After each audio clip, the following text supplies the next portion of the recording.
Hello there, let's have a look at two cameras and how to make them go together, as A and B cam, in a multicam shoot, or for example when you have to switch cameras because you've totally forgotten to bring enough batteries for your BMPCC 4K. Is it possible? Is it even possible with cameras considered lower end? Let's see. There are already quite some comparisons between the Blackmagic Pocket Cinema 4K and cameras like the GH5S, the GH5, the Ursa Mini, and even the Alexis. And of course it seems that especially comparing the Pocket 4K and the Panasonic Lumix GH5S makes a lot of sense, as they share some characteristics, notably the same sensor, or at least the same sensor size. However, the GH5S is actually significantly pricier. So entering the ring is another of the Panasonic Lumix cameras, the G80 or 81 or 85, depending on where you got this camera. When I bought it in October 2016, it was body alone, a bit less than 1,000 euros, so roughly what the Pocket 4K minus DaVinci Resolve Studio, if you want, is now. It is a quite typical Panasonic DSLM. Relatively good in picture quality, really good in stabilization, size and flexibility. I have used this camera a lot on a variety of shootings, including a lot of classical music recordings, documentary and interview type shoots, educational videos and even corporate films, including green screening. Paired with the proper lighting and a good content or story, this camera is much better than the price point suggests. However, there are some aspects that did not make me overly happy. The dynamic range is somewhat limited, so in very contrasty situations you have to be extremely careful or you're even totally out of luck. The codecs are not bad, but again limited when you really want or have to bend it heavily in post. Also, no 60p in 4K, it's quite understandable for a 2016 model, but still, it's just not there.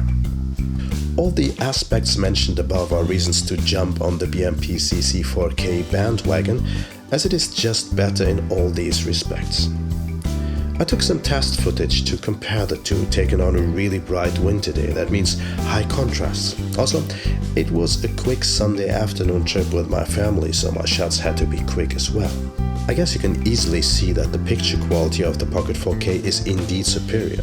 Especially the highlights on the Lumix are totally burned out. It is just much easier with a Pocket 4K to get a decent balance between the darks and the highlights, not to lose information at the edges, and to get an overall nice array of colors. I didn't even shoot in RAW, as in most situations I would prefer to go with ProRes anyway. That might change once Blackmagic RAW will be available. I have had the Pocket 4K for about a month now, and I have only taken both cameras together on one real shooting, where we can try to analyze what I took there and learn from this experience. It was an organ recording. That kind of music videos are often multicam shoots. In the past I used up to 4 cameras. This time I decided to take only the Blackmagic and the Panasonic. The recording took place in a church late at night. All lights in the church turned off, and I brought 3 Godox SL60W video lights arranged in a sort of modified 3-point lighting setup. So first things first, set up a controlled lighting environment. Then, very important, bring a gray card and a color card. The gray card to set the white balance in camera on set before you start rolling. The color checker to have a proper reference to balance the colors in post. This works quite comfortably, for example, in DaVinci Resolve, and is an excellent starting point for your color correction. Ideally, you have some footage with a color checker for each combination of lenses and camera bodies and every angle. Ideally. Now, I didn't do that. I changed lenses between takes without another color card. Shame on me. So, after the initial color match, not everything is perfect. You can see it in the skin tones here. So you still have to do all your color corrections carefully for each take and each angle. But things are much easier when the starting point is set properly. This is not a tutorial on color grading. I'm surely not the most qualified person for that, but I graded it, balanced it, and tried to give the video a certain look. And in the end, I guess it turned out relatively well. At least the musicians were quite happy, and we got a lot of positive feedback. Okay, to sum it up, before finally I try to figure out when the Panasonic might actually be a better choice. No doubt the Pocket Cinema Camera 4K is the better camera when it comes to dynamic range, low light performance, colors, codecs and so on. However, it seems that in certain controlled environments it is possible to match other cameras like the Panasonic DSLMs to the Pocket 4K. You have to be careful to have well lit, not too contrasty scenes, plus don't forget to use a gray card and a color checker.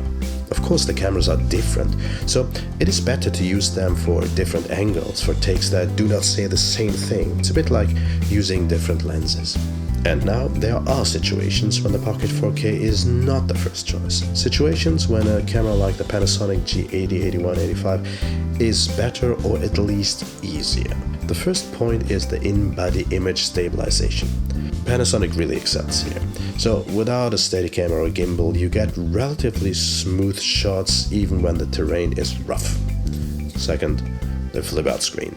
So forget about vlogging with a Pocket 4K unless you bring an external monitor or use high f-stops only.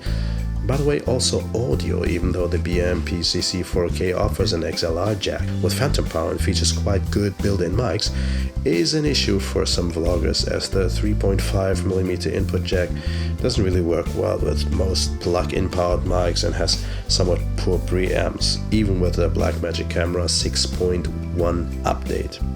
Next would be jobs when you have to take videos and stills. The Pocket 4K only takes sort of freeze frames that are not any better than a frame you take from the video feed. The Lumix, on the other hand, can take decent stills.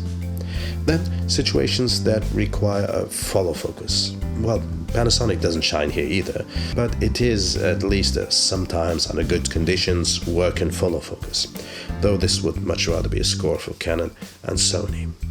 For most filmmakers that are in the market for a cinema cam, all these points do not matter so much anyway. So, young aspiring filmmakers, go with something like the Pocket 4K and learn to live manually and with the appropriate accessories. And if you have to match two pretty different cameras, set your shots properly. Thanks for watching.